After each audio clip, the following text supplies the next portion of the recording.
Hello दोस्तों, कैसे हैं आप सब।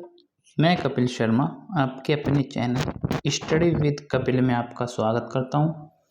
सीटेट जुलाई 2023 के पेपर के अनुसार दोस्तों मैं आप लोगों के लिए साइकोलॉजी का प्रैक्टिस सेट 21 लेकर आया हूं। इस प्रैक्टिस सेट में दोस्तों कुल 10 प्रश्न होते हैं और ये 10 प्रश्न आपके गत वर्षों में आए हुए प्रश्न हैं दोस्तों, इसलिए ये प्रैक्टिस सेट आपके लिए बहुत महत्वपूर्ण हो जाता है।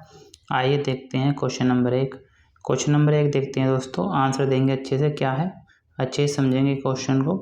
आइए देखते हैं, आनुवांशिक विन्यास के पूर्व निर्धारित रूप से प्रकट होने की प्रक्रिया कहलाती है कि आनुवांशिक विन्यास के पूर्व निर्धारित रूप से प्रकट होने की प्रक्रिया दोस्तों कहलाती है ए अनुकूलन, बी अधिगम, सी समाजीकरण और डी है परिपक्वता। तो क्या कहलाएगी दोस्तों, आनुवांशिक विन्यास के पूर्व निर्धारित रूप से प्रकट होने की प्रक्रिया दोस्तों परिपक्वता कहलाती है। क्या कहलाती है, परिपक्वता कहलाती है दोस्तों। Option number D is the right answer.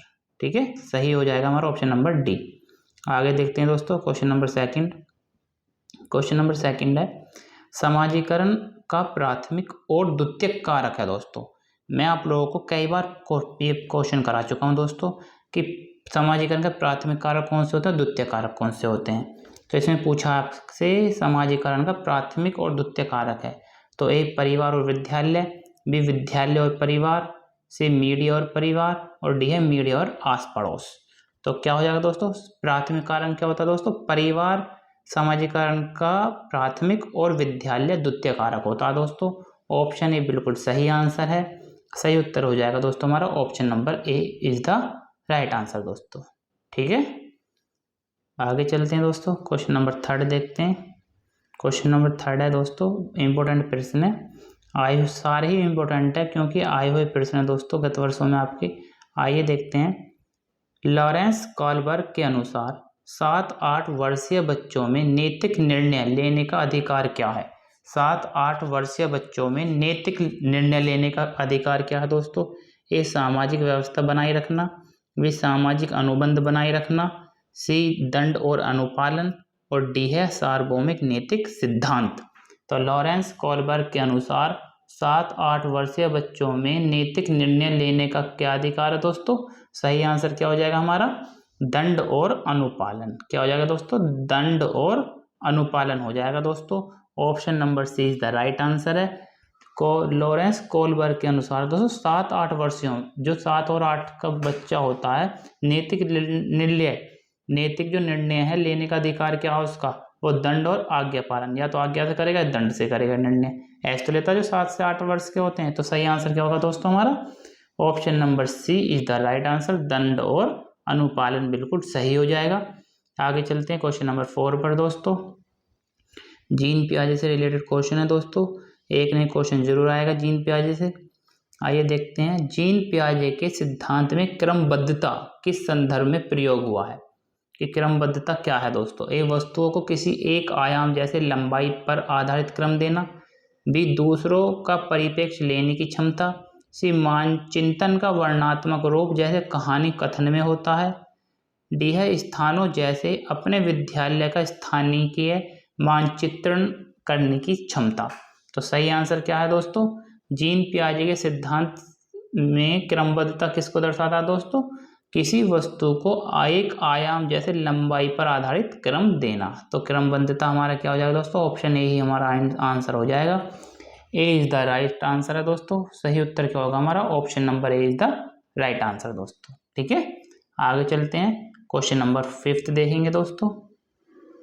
लेव वाइगोत्स्की, क्या है, लेव वाइगोत्स्की के संज्ञानात्मक विकास के सिद्धांत पर आधारित है। किस पर आधारित है दोस्तों, ए सामाजिक संरचना, बी व्यवहारवाद, सी मनोविश्लेषण और डी है सार्वभौमिकता। तो आपको अच्छे से पता है दोस्तों, लेव वाइगोत्स्की के संज्ञानात्मक विकास किस पर है, सामाजिक संरचना पर आधारित है दोस्तों। किस पर हो जाएगा, option number A is the right answer, सामाजिक संरचनावाद। व्यवहार नहीं होगा दोस्तों, मनोविश्लेषण भी नहीं होगा और सार्वभौमिकता भी नहीं होगा। तो सही आंसर क्या है हमारा, option A is the right answer, सामाजिक संरचना बिल्कुल सही हो जाएगा दोस्तों।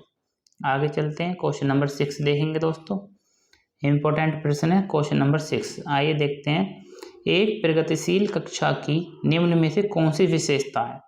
प्रगतिशील कक्षा की निम्न में से कौन सी विशेषता है दोस्तों? ए, ड्रिल और अभ्यास पर जोर देना, बी, योग्यता आधारित स्थायी अलगाव, सी, सहयोगिता पूर्ण अधिगम, और डी है पुरस्कार और दंड का प्रयोग। तो सही आंसर क्या होगा दोस्तों? एक प्रगतिशील कक्षा की कौन सी विशेषता है? ड्रिल और अभ्यास पर जोर देना? नहीं दोस्तों, ये प्रगतिशील की विशेषता नहीं है। योग्यता आधारित स्थायी अलगाव, हम अलगाव नहीं कर सकते दोस्तों, ये भी गलत हो जाएगा। सहयोगिता पूर्ण अधिगम, ये हो सकता है दोस्तों सी। डी है पुरस्कार और दंड का प्रयोग, ये तो हम कर ही नहीं सकते। तो सही क्या हमारा? सी ऑप्शन बिल्कुल सही हो जाएगा दोस्तों। प्रगतिशील कक्षा जो है सहयोगिता पूर्ण अधिगम इसकी विशेषता होती है दोस्तों, सहयोगिता पूर्ण अधिगम। ठीक है, आगे चलते हैं दोस्तों। क्वेश्चन नंबर 7 देखते हैं। जेंडर भूमिकाएं हैं, जो जेंडर भूमिकाएं क्या है दोस्तों? जेंडर भूमिकाएं हैं ए, अधिग्रहित व्यवहार, बी, जन्मजात व्यवहार, सी, जैविक संरचनाएं, और डी है आनुवांशिक निर्धारित। तो जो जेंडर भूमिकाएं होती हैं वो कैसे होती हैं दोस्तों? ए है अधिग्रहित व्यवहार, बिल्कुल हो सकता है दोस्तों, अधिग्रहित व्यवहार भी हो सकता है। बी, जन्मजात व्यवहार, नहीं दोस्तों, ये जेंडर भूमिकाएं जन्मजात थोड़ी ना होती हैं, जन्मजात व्यवहार थोड़ी ना होता है।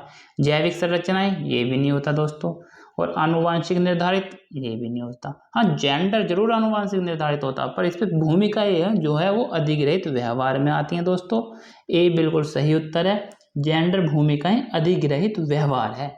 क्या है? अधिग्रहित व्यवहार। ठीक है, आशा करता हूँ कि प्रैक्टिस सेट आपको अच्छा लग रहा होगा दोस्तों, और क्वेश्चन भी समझ में आ रहे होंगे। आगे चलते हैं, क्वेश्चन नंबर 8 देखेंगे दोस्तों। क्वेश्चन नंबर 8 है, एक बच्ची लिखने में निरंतर कठिनाई का सामना करती है, यह लक्षण किस विकार की ओर इशारा करता है? निरंतर लिखने में कठिनाई का सामना करती है दोस्तों, तो किस प्रकार का लक्षण है? पठन वैकल्य, आलेख वैकल्य, गणन वैकल्य, इनमें से कोई नहीं। तो पठन वैकल्य क्या होता है दोस्तों? डिसलेक्सिया होता है, तो ये तो है नहीं। डिसलेक्सिया में पढ़ने में दिक्कत आती है उसे, आलेख लिखने में बिल्कुल सही है। डिस्ग्राफिया होता है दोस्तों, इंग्लिश में इसे डिस्ग्राफिया बोलते हैं, तो आलेख वैकल्य हो जाएगा। गणन वैकल्य आपका डिसकैलकुलिया होता है, गणित से संबंधित जो गणनाएं होती हैं वो इसमें होता है। तो लिखने में कौन सा हो जाएगा दोस्तों? एक बच्ची लिखने में निरंतर कठिनाई का सामना करती है, तो यह लक्षण किस विकार की ओर इशारा करता है? आलेख वैकल्य। क्या हो जाएगा दोस्तों? डिसग्राफिया हो जाएगा इसे। तो बी ऑप्शन बिल्कुल सही उत्तर है, B is the right answer दोस्तों। ठीक है, एक न एक वैकल्य जरूर आपसे डिसऑर्डर दोस्तों पूछा जाएगा, तो सारे आपको याद होने चाहिए अच्छे से। आगे चलते हैं, क्वेश्चन नंबर 9। क्वेश्चन नंबर 9 है दोस्तों, निम्न में से कौन सा सृजनात्मकता का अनिवार्य लक्षण है? निम्न में से कौन सा सृजनात्मकता का अनिवार्य लक्षण है दोस्तों? ए, अपसारी चिंतन, बी, आवेगशीलता, सी, सोच में केंद्रीकरण, और डी है अभिसारी चिंतन। तो क्या सही आंसर हो जाएगा दोस्तों? जो सृजनात्मकता जो बच्चे होते हैं दोस्तों, उनका अनिवार्य लक्षण क्या होता है? अपसारी चिंतन होता है, डाइवर्जेंट थिंकिंग होती है। तो वो अलग अलग चीज़ों में माहिर होते हैं दोस्तों, अपनी सोच उनकी विकसित होती है, तो अलग तरीके से सोच सकते हैं दोस्तों वो। तो क्या हो जाएगा इसका सही आंसर? अपसारी चिंतन हो जाएगा, डाइवर्जेंट थिंकिंग हो जाएगी उनकी। ठीक है, आगे चलते हैं दोस्तों, क्वेश्चन नंबर 10, और ये हमारी वीडियो का आज का दोस्तों अंतिम प्रश्न है। आइए देखते हैं क्वेश्चन नंबर 10। क्वेश्चन नंबर 10 है दोस्तों, अगर विद्यार्थी अपने कार्य की सफलता को आंतरिक कारणों पर आरोपित करते हैं तो उनमें की भावना उत्पन्न होगी। उनमें किस प्रकार की भावना उत्पन्न होगी दोस्तों? ए, शर्म, बी, गुस्सा, सी, गर्व, और डी उत्कंठा। तो किसकी हो जाएगी दोस्तों? अगर विद्यार्थी अपने कार्यों की सफलता को आंतरिक कारणों पर आरोपित करते हैं, तो उनमें गर्व की भावना उत्पन्न होगी। कौन सी दोस्तों? गर्व की भावना। अच्छे से याद रखना, कंफ्यूज बिल्कुल नहीं होना है।